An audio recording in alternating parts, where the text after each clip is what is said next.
Hey guys, if you're here, then you know Underlord has been set to release for August 23rd, and we saw him, a little preview of him at the All-Star game during the International, played by Mr. No-Tail himself.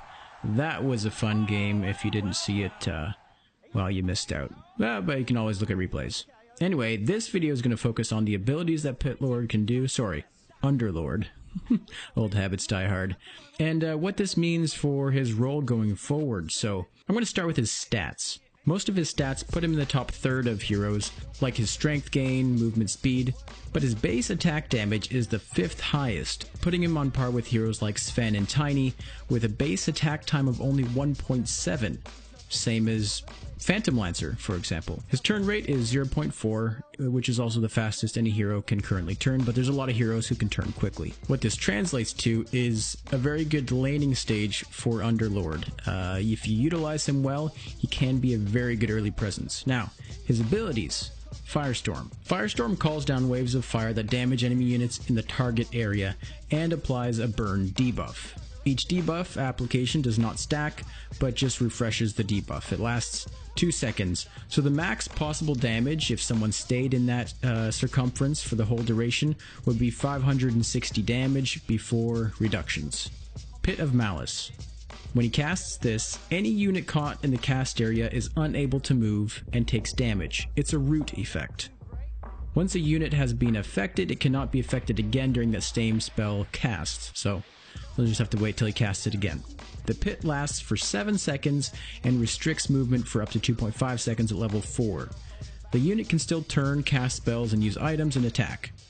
But it does disable Queen of Pain's Blink, Anti-Mage's Blink, Nature's Prophets, Teleportation, Charge of Darkness, Phase Shift, Tricks of the Trade, and Blink Dagger. I would assume that Force Staff can still work. It does interrupt channeling spells upon rooting, but units can start channeling after being rooted. Invisible units are also revealed in the cast area for those 7 seconds, similar to Chronosphere. Atrophy Aura. So his third skill is a passive ability that affects nearby enemy units. I'm glad he has something passive because he does need a lot of mana for these other skills. If a unit dies within 900 units of Pitlord, that's the aura radius, while under the Atrophy Aura effect, then Underlord gains bonus damage. This damage can max out at 45 per hero death, lasting for up to 70 seconds at level 4. Now this extra damage can stack, so it does not refresh the previous damage bonus. This is why playing him in like 10v10 was so effective. You saw No-Tail just own people within the first 5 minutes because people were dying left, right, and center, and he was just getting stack after stack after stack. What this means for Underlord is that you will want to be in team fights. You're going to want to be in every team fight, and in fact, you're going to want to gank a lot too.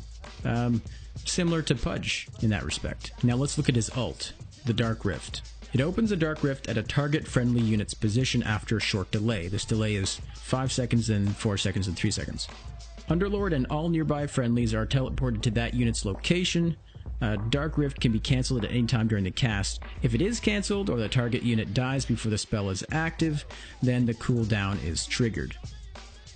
I can see people only taking one level of the skill until maybe level 15 or 16 because level 2 and 3 are not that much better, and it only reduces the teleport delay by a second per level while vastly increasing the mana cost.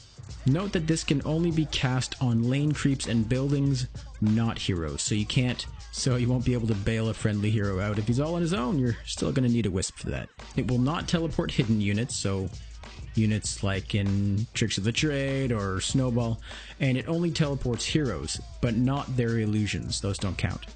This will, though, teleport invisible units and invulnerable units. So, here's to you, Ricky and Omni Knight. All in all, I think Underlord's gonna be a great addition to the Dota roster. I can definitely see people playing him mid because with his ability to move around the map quite quickly and then combo Firestorm and Pit of Malice together, he's gonna be quite a force to gank with. He's gonna be great. What else?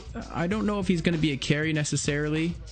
I think he'll fall more of a ganker slash maybe position 3 role. with some farm, he'll be quite good. But he doesn't really have any abilities that scale well late game. But the more you fight with him and the more you kill with him, the stronger he gets. So yeah, the snowball can be real. Anyway, I hope you liked this informative video. If you did, be sure to drop a like and a subscribe if you haven't already. I'll see you next time. Let me know what you think about this new guy. Till then, stay chill, stay frosty, and take care. All this time, I've been squandering my Dota potential, playing in sub 9K MMR. But all that is about to change. I have discovered a powerful weapon, known only to the few privileged, capable of unlocking Dota potential across all levels of play. Are you ready to be pulled out of the depths of despair? Behold, I give you Feedless, the world's first artificial intelligence Dota 2 coach.